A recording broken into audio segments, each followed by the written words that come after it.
Hello student, Sonu classes 9 में आपका स्वागत है। आज हम लोग हिंदी व्याकरण समास के कुछ एमसीक्यू ऑब्जेक्टिव प्रश्नों को करने वाले हैं। समास से कई ऑब्जेक्टिव एग्ज़ाम में पूछे जाते हैं, तो इस तरह से अगर समास को देखें तो ये काफ़ी इम्पोर्टेंट चैप्टर बनता है क्लास 10th के लिए। ठीक है, हम लोग समास को जानेंगे ऑब्जेक्टिव के थ्रू से। तो चलिए ठीक है, हम लोग शुरू करते हैं ऑब्जेक्टिव से। तो पहला प्रश्न जैसे है, लंबोदर कौन सा समास है? ठीक है, लंबोदर कौन सा समास है?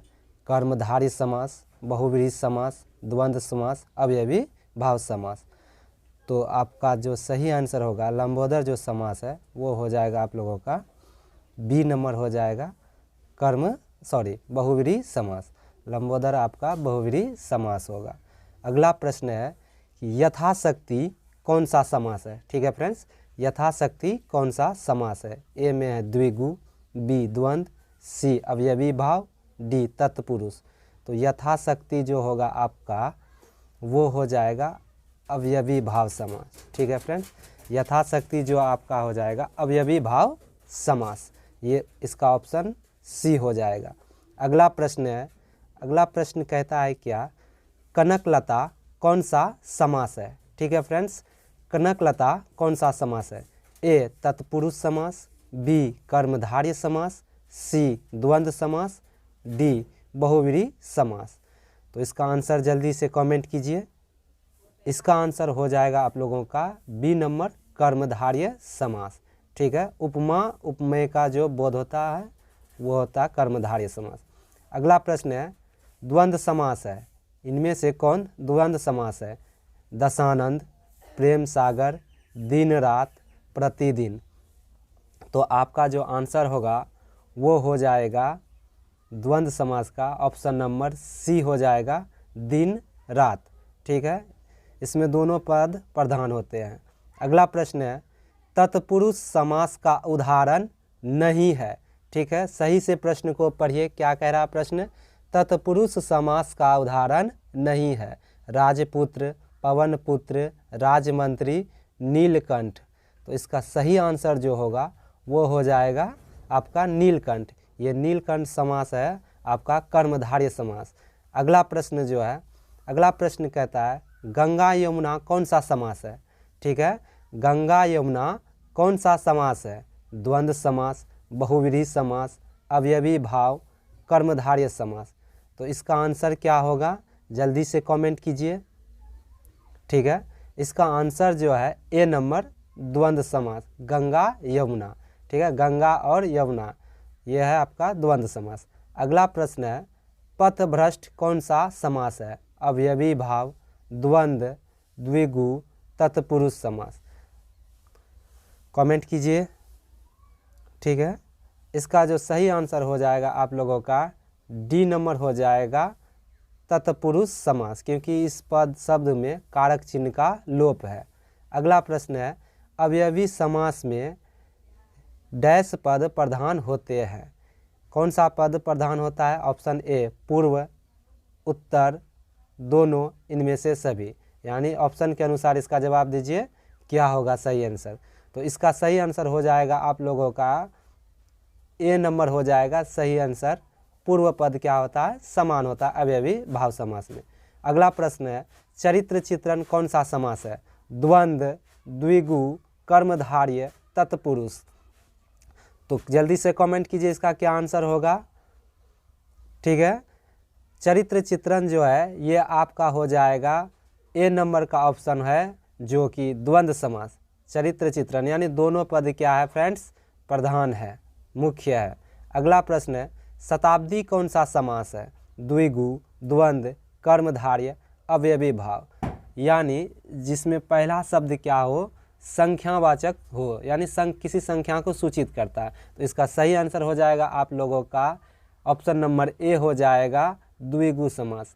शताब्दी कौन सा समास होगा? द्विगु समास। अगला प्रश्न है, वनबाग कौन सा समास है? वनबाग कौन सा समास है? बहुव्रीहि समास, द्विगु समास, द्वंद्व समास, कर्मधारय समास। ठीक है, इस बनबाग जो आपका हो जाएगा वो हो जाएगा द्वंद्व समास बन और बाग। अगला प्रश्न है कर्मधारय समास का उदाहरण है चतुर्भुज, ऋषिपुत्र, चंद्रमुख, वनवास। कर्मधारय समास का उदाहरण क्या होगा? इसका सही जवाब हो जाएगा आप लोगों का ऑप्शन नंबर सी हो जाएगा चंद्रमुख, जिसमें उपमान उपमेय का बोध कराता है। ठीक है। 13 नंबर का प्रश्न है जहाँ दोनों पद प्रधान हो वहाँ डैश समास होगा। तो ठीक है, जहाँ दोनों पद प्रधान हो कौन सा समास होगा? जल्दी से कमेंट कीजिए, लाइक और सब्सक्राइब भी कीजिए। अगला प्रश्न है, इस प्रश्न का उत्तर मैं बता देता हूँ। इसका सही जवाब हो जाएगा ऑप्शन नंबर डी हो जाएगा आप लोगों का द्वंद्व समास। अगला प्रश्न है कर्मधारय समास कर्मधारय समास नहीं है। इनमें से कौन कर्मधारय समास नहीं है? ऑब्जेक्टिव को देखकर इसका जवाब दीजिए। ऑप्शन ए है कमल नयन, बी है चवन्नी, सी नीलांबर, डी कृष्ण सर्प। तो आपका सही जवाब हो जाएगा चवन्नी, जो कि ये क्या है? द्विगु समास है, यानी संख्या बोधक है। अगला प्रश्न है आजन्म कौन सा समास है? कर्मधारय समास, अवयवी भाव समास, बहुव्रीहि समास, तत्पुरुष समास। ये जो हो जाएगा आप लोगों का आजन्म, ये होगा आपका अवयवी भाव समास। ठीक है, ये हो जाएगा अवयवी भाव समास।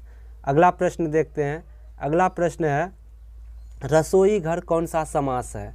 ठीक है, रसोई घर कौन सा समास है? द्विगु समास, तत्पुरुष समास, कर्मधारय समास, द्वंद्व समास। तो ऑप्शन देख के इसका जवाब भेजिए। तो इसका सही जवाब हो जाएगा आप लोगों का ऑप्शन नंबर बी तत्पुरुष, यानी रसोई का घर। तो का चिन्ह क्या है? लोप हो गया।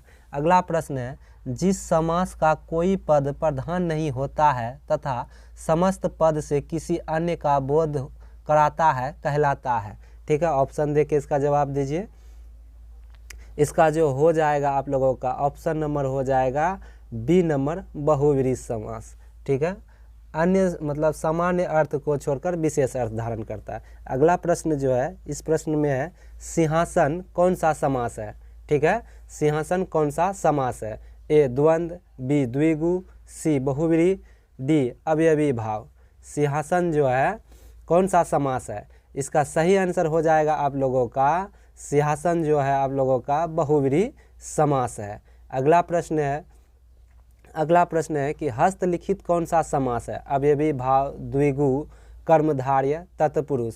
आप अपना सवाल का आप अपना आंसर जल्दी से कमेंट कीजिए और लाइक और सब्सक्राइब भी कीजिए। ठीक है, इसका आंसर भेजिए। तो इसका आंसर हो जाएगा आप लोगों का डी नंबर हस्तलिखित तत्पुरुष समास है। हाथ से लिखित से चिन्ह का क्या है? लेप है। अगला प्रश्न है त्रिनेत्र कौन सा समास है? द्विगु समास, द्वंद्व समास, बहुव्रीहि समास, कर्मधारय समास। त्रिनेत्र जो है कौन सा समास है? जल्दी से इसका कमेंट कीजिए क्या होगा। ठीक है, इसका कमेंट कीजिए। तो इसका त्रिनेत्र का जो होगा वो हो जाएगा आप लोगों का द्विगु समास। ठीक है, द्विगु, क्योंकि गिनती की संख्या को बोध कराती है। अगला प्रश्न है नीलगाय कौन सा समास है? तत्पुरुष समास, बहुव्रीहि समास, द्विगु समास, कर्मधारय समास। नीलगाय। ठीक है, उपमा उपमेय विशेषण विशेष का बोध कराने वाली होती है वो समास।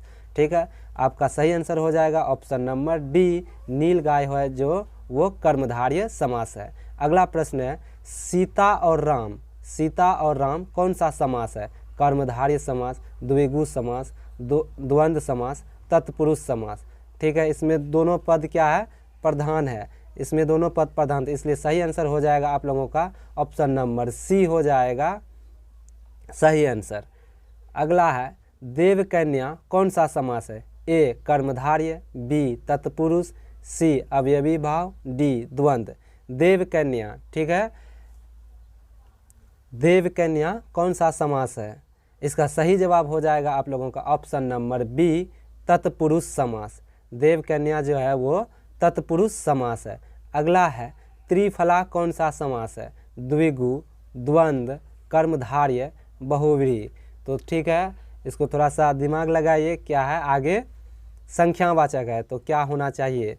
समास क्या होगा? इसका सही जवाब हो जाएगा आप लोगों का ऑप्शन नंबर ए, द्विगु समास, यानी जहाँ पे संख्या सूचित करे वो द्विगु होगा।